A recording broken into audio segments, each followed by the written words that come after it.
Teman-teman, beginilah proses budidaya ayam kampung ya.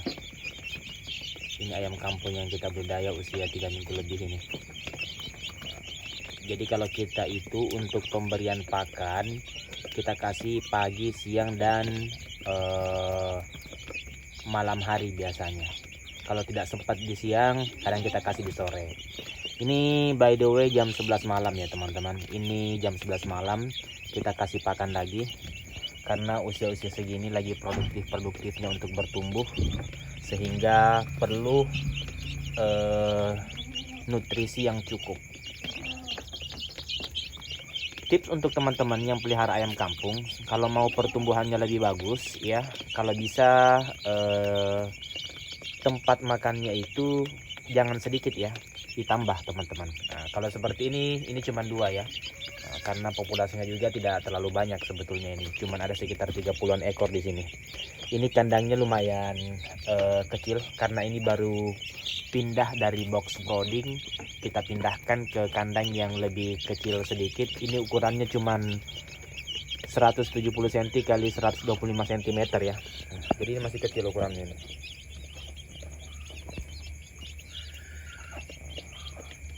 Di sebelah sana juga masih ada kandang-kandang lain, tapi di sebelah sini kita isi dengan indukan ayam kampung ya teman-teman. Nah, indukan-indukannya mungkin nggak kelihatan ya.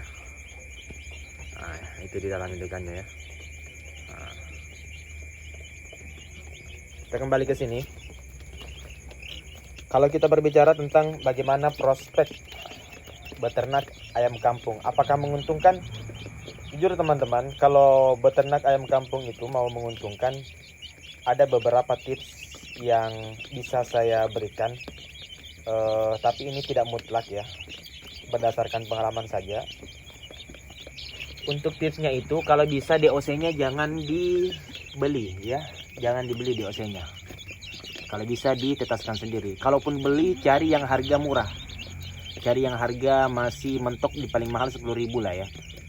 Kemudian kalau mau beternak, apalagi pemula, jangan langsung beternak skala banyak teman-teman. Jangan langsung masukin 500 ekor, 1000 ekor, jangan ya.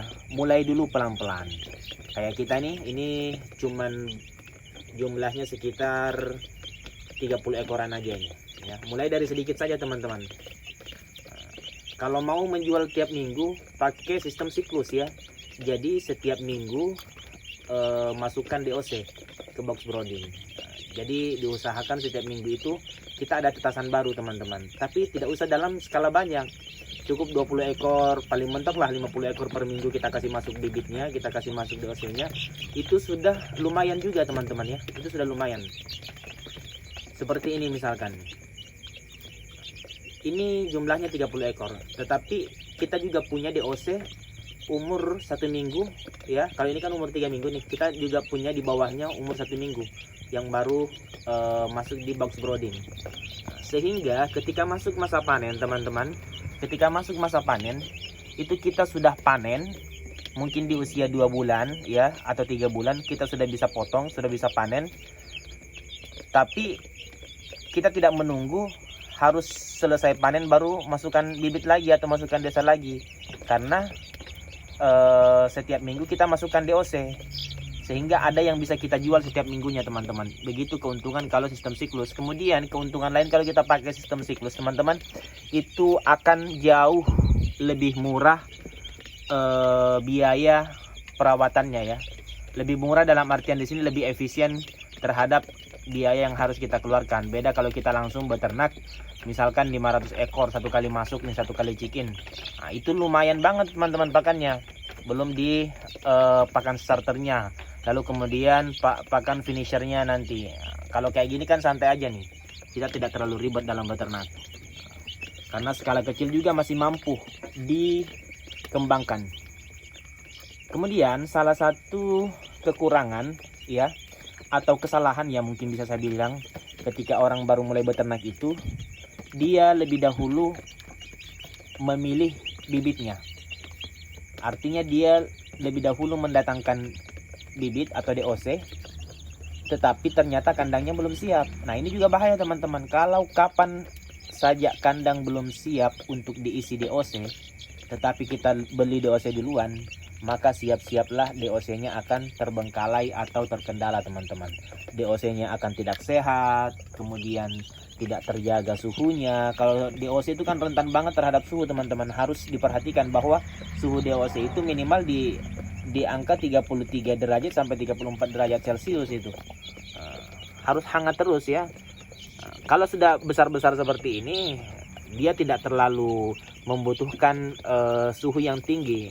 Ini kita pakai cuman lampu penerang aja ini. Memang agak sedikit panas tapi tidak terlalu berefek lah kalau yang ini. Beda dengan umur anggaplah misalkan 1 atau 2 minggu, itu masih butuh banget kehangatan teman-teman. Dia masih butuh banget pengganti induknya apa kira-kira. Pengganti induk itu bisa mulai dari kita pakai lampu pijar yang panas, atau mungkin pakai pemanas lain. Apa saja yang bisa menghangatkan DOC kita. Yang paling utama itu tadi ya, kandang. Harus ready kandangnya teman-teman, harus siap kandangnya. Jangan sampai kita beternak tapi dalam keadaan kandang kita belum siap teman-teman. Itu sungguh sangat tidak bagus teman-teman.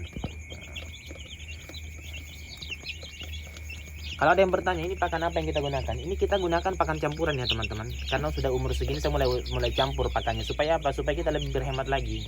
Bisa campur dengan daging, dengan jagung, kemudian tetap pakai konsentrat ya, karena itu sumber proteinnya, sumber nutrisinya di situ teman-teman. Baik, sudah ya, cukup sekian dulu untuk pertemuan kali ini. Semoga nanti kalau misalkan ada yang mau bertanya, boleh ditanyakan di kolom komentar teman-teman. Terima kasih banyak sudah mampir di channel kita.